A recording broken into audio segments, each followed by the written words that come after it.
जय बोले जिन शासन नायक श्री महावीर भगवान की।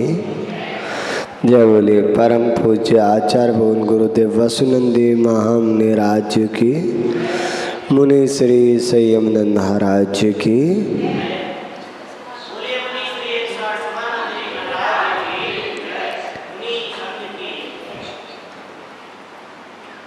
जिनेन्द्र देव के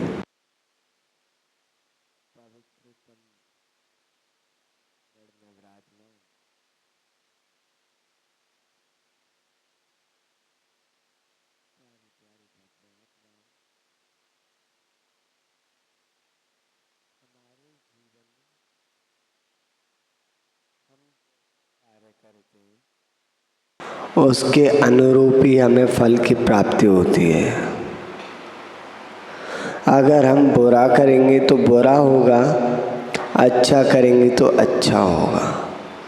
ये सबने सुना है और अपने जीवन में अनुभव भी किया होगा कि आपने किसी के लिए बुरा सोचा, बुरा किया, बुरा चाहा तो आपके साथ भी बुरा हो गया।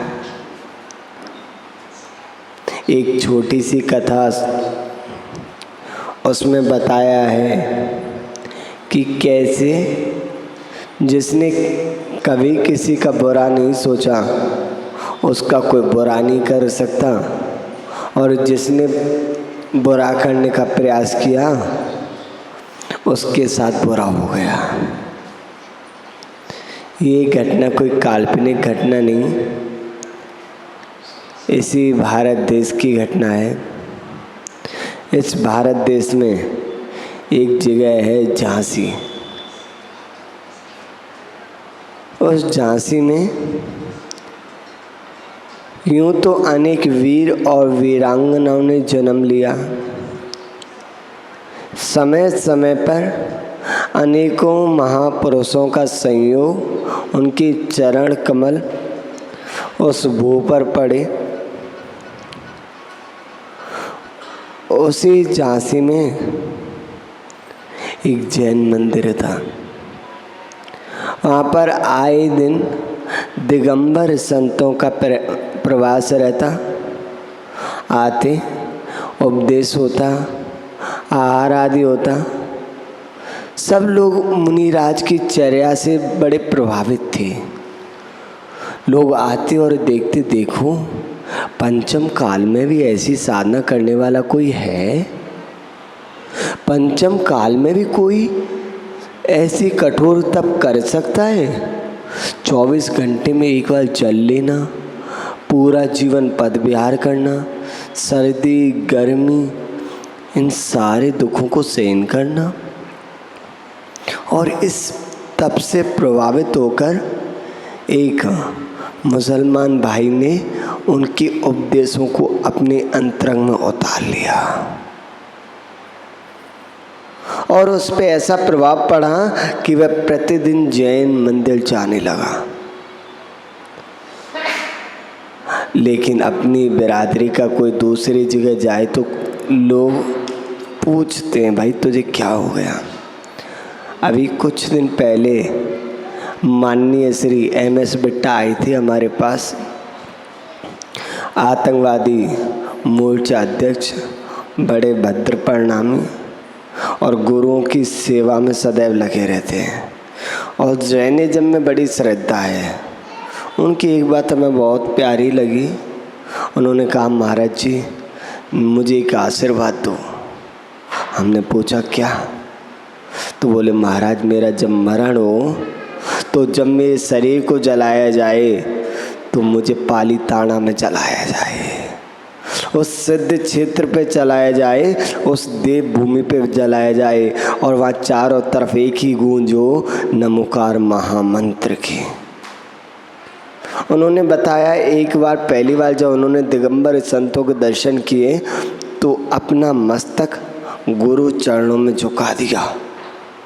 तो उनकी समाज के कुछ लोगों ने उनके ऊपर टोंट की कि अरे बिट्टा जी, हम पंजाबी हैं, अपनी पगड़ी किसी के आगे नहीं झुकाते, तुम इनके सामने झुका रहे हो। तो उन्होंने भी अपनी भाषा में जवाब दिया, अरे तुम भूल गए इन गुरुओं का एहसान? जब हमारे गुरु नानक जी, हाँ, उनके सुपुत्र, उनको जब जलाने के लिए जगह नहीं थी तो इन जैनी लोगों ने ही उन जगह दी थी। और ये तो वो दिगंबर संत हैं जो कभी भेदभाव नहीं करते, ना अमीर गरीब को देखते हैं, ना जात पात को देखते हैं। इनके चरणों में सर झुका दिया, ये मेरा सौभाग्य है। हमें बड़ा अच्छा लगा। ऐसे ही वह मुसलमान भाई प्रतिदिन मंदिर जाने लगा। लोगों को ये अच्छा ना लगा। बोले, भाई तू हमारी जाति का होके जैन धर्म को मानता है? उसमें एक शब्द आता है कुरान में, बिस्मिल्लाह का। इसका मतलब जानते हो आप लोग? खुदा दया में है। खुदा दया में है। जब तुम खुद को खोदोगे तो तुम्हें खुदा मिल जाएगा। इतनी अच्छी अच्छी बातें बताई हैं। और नहीं माना। सब लोगों ने उसको धमकी दी, अगर तू हमारे साथ नहीं आएगा, अगर तूने जैन मंदिर जाना नहीं छोड़ा तो तुझे हम अपनी समाज से निकाल देंगे। उसने कहा, भाई देखो तुम्हें जो ठीक लगे वो करो, लेकिन मुझे अच्छा लगता है जैन मंदिर जाना। उनके उपदेश, महावीर भगवान के सूत्र जो प्रत्येक जीव को कल्याण का मार्ग बताने वाले हैं, मैं तो उन्हीं सूत्रों पे चलूँगा। नहीं माना, जाता रहा। तो कुछ लोगों की मीटिंग हुई और उसका जो पड़ोसी था बहुत चिढ़ता था। उसने क्या किया, एक जो सपेरा होता है ना, उससे एक सर्प खरीद लिया और बोला कि भाई ये सर्प दे और जितना पैसा चाहिए उतना ले ले। सपेरे ने कहा कि बाबूजी, अभी तो मैंने इसके विष के दांत भी ना तोड़े, विषैला है, और ऐसा विषैला अगर एक बार किसी को डस ले उसका बचना असंभव सा है। बोले, मुझे यही तो चाहिए, ऐसा ही चाहिए। कुछ पैसे देके उस सपेरे से वह सर्प ले लिया और अपने घर पे वह टोकरी में बंद करके रख लिया। और जब रात्रि हुई तो उसके घर के बाजू में वह रहता था जो जैन मंदिर जाने लगा। उसने चुपके से अपनी बाउंड्री पे चढ़ के वो टोकरी खोली और वो सर्प उसके घर में छोड़ दिया कि अब देखता हूँ कैसे जाएगा मंदिर। हमारी बात नहीं मानता, ना रहेगा ये और ना जाएगा मंदिर। और वह सर्प भी चला गया उसके घर में और उसी के कक्ष में। और जब वह सज्जन प्रातःकाल सो के जगह, सर्दियों के समय उसने अपना कंबल हटाया तो देखा उसके बगल में एक काला भुजंग सोया हुआ है। एक सेकंड के लिए तो डर लगा। आपको भी लगेगा अगर आ जाए तो? ज़्यादा लगेगा, थोड़ा लगेगा? क्यों ज़्यादा क्यों लगेगा? अरे तुमने उसका कुछ बिगाड़ा नहीं तो डरना किस बात का? तुमने अगर बिगाड़ा नहीं तो क्यों डरना? क्यों भयभीत होना? नहीं डरना। उसने उस सर्प से कहा कि हे भाई, मेरी वजह से रात्रि में तुझे कोई कष्ट हुआ हो तो मुझे क्षमा कर, क्योंकि सर्प संगी पंचेंद्रिय होते हैं। और सर्प को ठंडक लग रही थी तो रजाई में घुस गया और सो गया। कई बार हमें लगता है कि सर्दियों में सर्प वगैरह आके मैं चटाई में न सो जाए। हाँ, कई बार मॉल खेड़ा में थे गर्मियों में तो खुले में सोते हैं तो वहाँ पे बहुत सर्प आ जाते हैं और कभी तख्त के पास घूमते रहते हैं, कभी कुछ खूब घूमते रहते हैं। कभी चौके में चले गए, कभी गुरुजी के कमरे में चले गए, कभी हमारे कमरे में आ गए। पर क्या करना, आया है चला जाएगा अपना, क्यों डरना? जब वो तुमसे नहीं डर रहा तुम उससे क्यों डर रहे हो? हाँ, और जब तुम्हारे मन में डर आता है ना, तभी वो काटता है, फूंकार मारता है, और तुम निर्भीक बैठे रहो, उसको जो करना है करने दो। आपको एक बात बताएं, जो अम्मा आई थी ना अभी कुछ दिन पहले,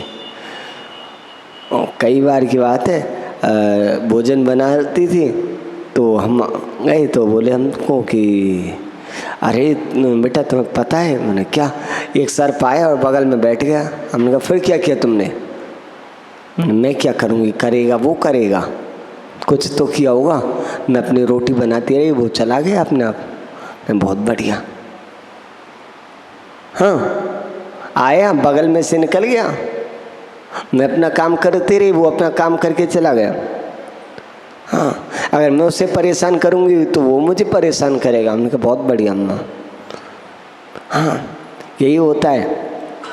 और वह उससे क्षमा मांग के वो तो जैन मंदिर चला गया, लेकिन वो सर्प वहाँ से उठा और जिस पड़ोसी ने उसको छोड़ा था उसी के घर में चला गया, और वहाँ उसका 8-9 साल का बालक, इकलौता बेटा था, वो लेटा हुआ था और उसको जाके 2-3 बार डसा। उसी समय उसकी मृत्यु हो गई। वह भी घूम के आया, मॉर्निंग वॉक करके आया, तो उसने देखा मेरा बेटा अभी जगा नहीं, क्या बात है, और जाके देखा तो उसका बेटा नीला पड़ा हुआ है, मुंह में से झाग निकल रहे हैं, और देखा तो उसकी सांसें छूट चुकी, मृत्यु को प्राप्त हो गया था। रोने लगा, चिल्लाने लगा, गली के सब लोग इकट्ठे हो गए। बोले भाई क्या हुआ? बोले मेरा बेटा मर गया। बोले कैसे? बोले ये जो पड़ोसी है इसने मेरे घर में सर्प छोड़ा डसने के लिए मुझे, और उस सर्प ने मेरे बेटे को डस लिया। ये पापी है, ये खूनी है, ये हत्यारा है। बोले ये क्यों मारेगा? बोले कल मैंने इसका विरोध किया था कि भाई जैन मंदिर मत जा, और इसी ने इसी विरोध में आके कि ये मुझे बार बार टोकता है, ना रहेगा ये, ना मुझे कोई टोकेगा, तो इसलिए इसने मुझे मारने के लिए ये सर्प मेरे घर में छोड़ दिया। सब कहने लगे भाई ये तो बड़ा धर्मात्मा। बोले काहे का धर्मात्मा? बस धर्मात्मा बनता है, लेकिन धर्मात्मा नहीं, ये उन जैन साधुओं के सकाय में आके इसने मेरे परिवार को नष्ट कर दिया, मेरे वंश को नष्ट कर दिया। अब कैसे मेरे वंश की वृद्धि होगी?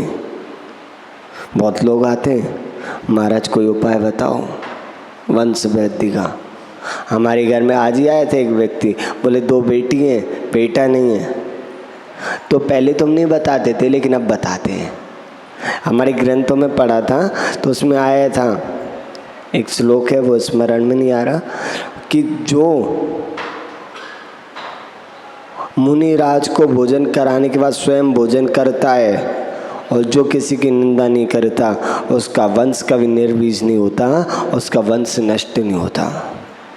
जिसके वंश की वृद्धि नहीं हो रही वो मुनि महाराज को प्रतिदिन आहार कराए और किसी की निंदा ना करे।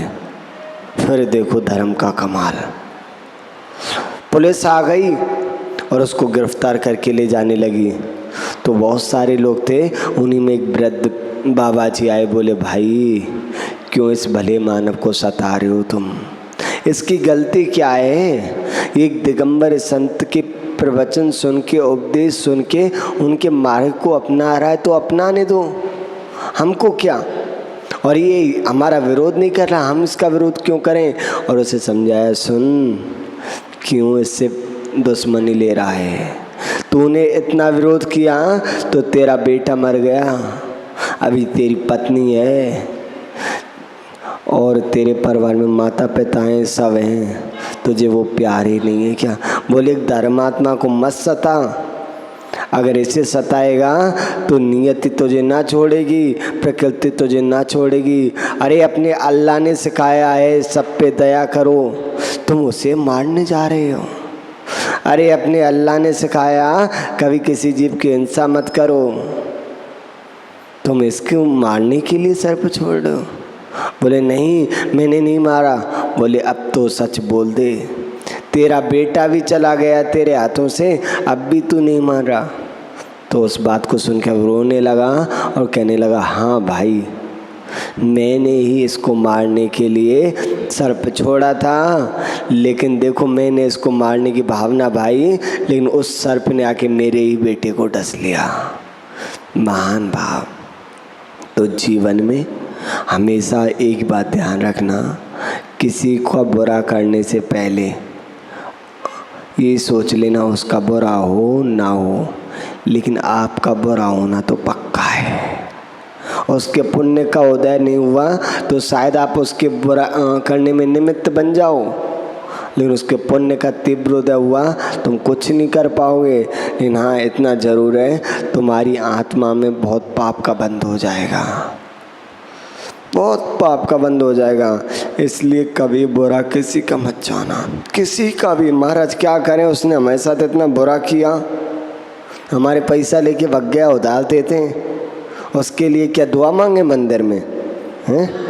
उसके लिए दुआ मांगे क्या? हमने पैसा ब्याज पे दिया और वो लेके भग गया। हाँ, उसके लिए भगवान से अच्छी अच्छी भावना भाव, भगवान वो स्वस्थ रहे, धर्म ध्यान में व्यस्त रहे, मस्त रहे, उसका स्वस्थ बढ़िया बना रहे, उसके परिवार में सुख शांति बने रहे।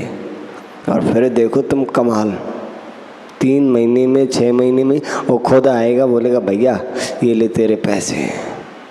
तुम अच्छी अच्छी भावना भाव दूसरों के लिए, और फिर देखो तुम्हारा कोई बुरा कर जाए तो, जैसे उस मुसलमान भाई का कोई बुरा नहीं कर पाया, ऐसे तुम्हारा कोई बुरा नहीं कर पाएगा।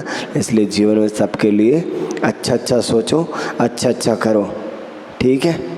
तो आज नियम ले लो, कभी हम किसी के बारे में बुरा नहीं सोचेंगे, बुरा नहीं चाहेंगे कि इसके हाथ पैर टूट जाए, ये मर जाए, ये भाग जाए काम छोड़ के, कभी नहीं चाहेंगे। तो कौन कौन नियम ले रहा है? सब चाहेंगे कि आप लोग नहीं चाहोगे? चाहोगे तो हाथ खड़ा करो। रचना, तुम किसी को भगाना चाहते हो क्या? बुरी भावना नहीं बाना किसी के लिए।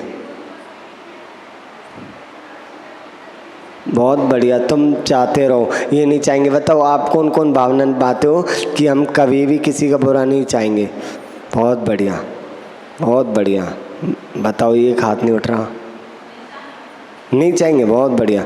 कभी किसी का बुरा नहीं चाहना। अगर आपके मन में ये आ रहा है भी महाराज गलती से भावना भाली, तो अरे कैसे भाली?